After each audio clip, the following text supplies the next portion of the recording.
The oldest surviving complete song in the English language embarrassed the establishment and was censored by the Victorians. Today, I want to share that song with you and explain why. Now, I'm not talking about just the oldest set of plain lyrics. That's a song called Caedmon's Hymn from around the year 500, to which you can see the lyrics on screen now. Today, we're looking at the oldest song with lyrics and music still intact. And that song dates to 700 years after Caedmon's Hymn, to the 1200s. And you can read all about it on a plaque in the ruins of Reading Abbey, which says, "This canon, which has been described as the most remarkable ancient music composition in existence, was written down at Reading Abbey circa 1240. As I was researching and kind of digging through the history books, I found out that this actually isn't a religious song, it's a secular song. And so I was expecting the swirling mists of ancient legend, Arthur, Merlin, knights and dragons, misty forests crackling with magic, druids, Stonehenge, kings, thieves, and the lost Isle of Avalon.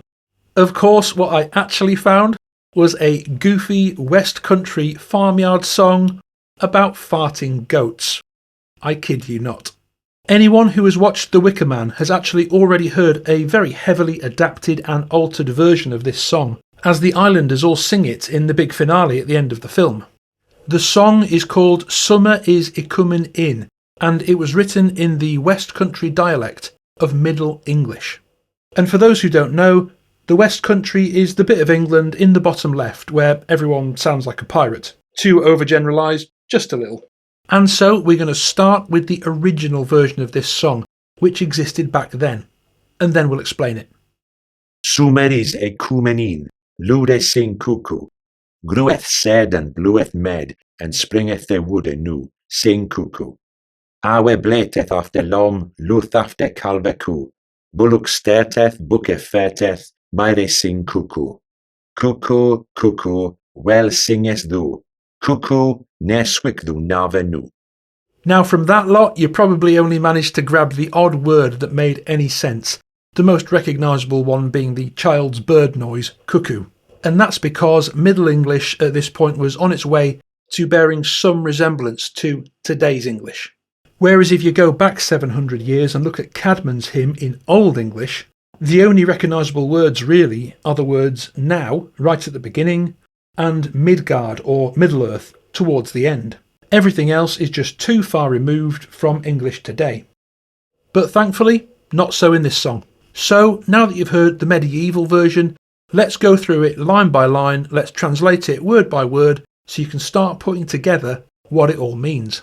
And I should just point out that I am not a linguistics expert, so if I have got any of the pronunciations slightly off, my apologies. We start with Sumer Is Icumen In, and that's a very easy and straightforward one. Summer is a coming in. Back then, however, the seasons weren't actually split into 4 the way we do today. They were split into 2. Just winter and summer. What we call autumn and winter today, they just called winter. And what we call spring and summer today, they just call summer. And this song is talking about old summer. So what that actually means is the arrival of spring in April. The next line says, Lude sing cuckoo. And this is the first of many lines in the song talking about the animals in the English countryside. Word by word, it translates to loudly sing cuckoo. And I did check, and thankfully, it's not inviting the listener to start hooting like a bird, it's inviting the bird to start singing, because it heralds the start of spring. The next line is groweth said and bloweth med, and this line translates directly to groweth seed and bloweth med, which means meadow. So the seeds are growing and the meadow is blowing? Yes, but blowing in this context doesn't refer to the wind blowing, it actually means blooming and blossoming. So it's seed groweth and the meadow bloometh. On we go. And springeth the wood anew, sing cuckoo. Similarly to the first line, this is a pretty easy translation as well. Spring has come to the woods now. Springeth the wood means the wood is sprouting. Leaves are growing and the woodland is coming back to life. Sing cuckoo bird. Not too much to unpack there, so now let's move on to the farm animals. Awe blateth after lom. When you see Awe blateth after lom written down rather than spoken, it actually becomes a little clearer what it means word for word. Awe is ewe, spelt E-W-E, meaning a female sheep. Blateth just means bleating, the noise a sheep makes, and lom just means lamb. So, literally, the ewe bleats after her lamb. The next line is similar, luth after calvecu. For much of the English language's history, cows didn't moo, they lowed. You know that verse from the Christmas song Away in a Manger? The cattle are lowing, the baby awakes. That's probably the best known modern example of cows lowing instead of mooing. So here, luth after calvecu translates directly to loweth after calf, cow. Today we would rearrange that sentence to say the cow moos after her calf. It's literally just the cow version of the sheep line we had just before. New calves and lambs are running around the fields with their mothers calling after them. But now at last we come to the goofiest line of the song and the one that embarrassed the Victorians so much. Bullock sterteth, bucke fairteth. Now the first part of this line is almost a straight translation. The bullock starteth. To start in this context doesn't mean to begin something. It actually means to leap or to jump. It's where the word startled comes from. So bullock sterteth means the bullock leaps. And the next part, bucke fairteth, translates directly to the buck farts. Now, back then, buck could have meant either a male deer or a male goat. It depends on the context. But here in this song, we're just going through a list of farm animals. So the general academic consensus is that this means goat. The goat farteth. This line, however, has been repeatedly sanitised down through history. I actually have some older family members who remember singing this song when they were children at school, and this line was always replaced with the buck departeth. Even in The Wicker Man, this line was changed to bullock stamps and deer champs. Perhaps they felt a line about flatulent goats might have somewhat undermined the atmosphere in the big final climactic scene of a horror movie. In 1938, this was written in an English language journal about the widespread embarrassment felt by the establishment that the oldest surviving English song talked about farting goats. Editorial prudishness has kept that fine little Middle English poem, The Cuckoo Song, out of many a schoolbook, all because the old poet was familiar with English barnyards and meadows, and in his poem recalled those sights and sounds. He knew that bullocks and bucks feel so good in the springtime that they can hardly contain themselves, and he set down what he saw and heard, leaving it to squeamish editors to distort one of his innocent folk words into a meaning that he wouldn't recognise. One suspects that scholarly ingenuity has been overworked to save the children of England from indecency. And so we come to the final line of the song, which goes, Mirie sing cuckoo, cuckoo, cuckoo. Well singest thou cuckoo, ne swick thou nava nu. And this last little section means merrily sing cuckoo. Cuckoo, cuckoo, well sings thou cuckoo. Never cease now. And that's it.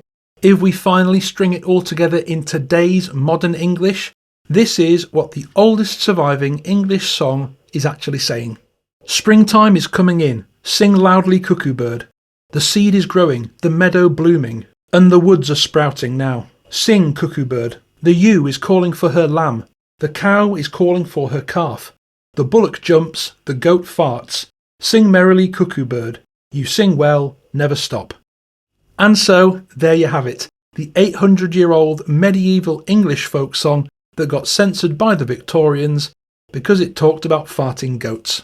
Now, the song itself is actually pretty interesting. It's a round. So when one person starts singing the melody, another one joins a few bars after, singing exactly the same melody, but just a little bit behind him. This happens again and again until there are 4 people all singing that same round. And underneath that, there are also 2 bass parts, which are kind of a mini round. So by the time you get into the thick of the song, There are 6 voices all ringing over the top of each other. You get these rolling waves of lyrics and notes that all work together and create this heavily textured kind of hypnotic chant. If I'm being honest, I really wanted to hate this song because it's so daft and corny, but the truth is I don't. The original title of this video was going to be "The oldest song in the English language is embarrassingly bad," but I've had to change it because I can't help it, it's kind of grown on me. It's in 6/8 time, which gives it that fun, thigh-slapping kind of pirate jig vibe, a sort of fun medieval dance rhythm. And because this song was written over 800 years ago, it's been in the public domain for some time. So now I'm going to play you a recording, and I'll put the original and the translation on the screen as it runs. Here we go. Sing cuckoo, sing cuckoo, sing cuckoo. Sumer is Icumen In, laude sing cuckoo. Grået träden, blået medan springs the wood anew. Sing cuckoo, awe bletet after långlåt after kalve ko. Bullock stältet, bucket färtet, Mirie sing cuckoo. Cuckoo, cuckoo. Well, thou singest cuckoo, ni swig thou nave nu. Sing cuckoo, sing cuckoo. Sumer is Icumen In, laude sing cuckoo. Grået träden, blået medan springs the wood anew. Sing cuckoo, awe bletet after långlåt after kalve ko. Bullock stältet, bucket färtet, Mirie sing cuckoo. Springs the wood anew. Well, thou singest cuckoo, ni swig thou nave nu. After kalve ko. Bullock stältet, bucket färtet, Mirie sing cuckoo. Cuckoo, cuckoo. Well, thou singest cuckoo, ni swig thou nave nu. And that's it. Let me know your thoughts down in the comments below. Thank you so much for watching, and as always, I'll see you next time. And as always, a massive thank you to all my supporters on Patreon. And if you would like to be credited at the end of videos and to have access to 3 tiers of Patreon only content, the link is down in the description, and hopefully I'll see you inside.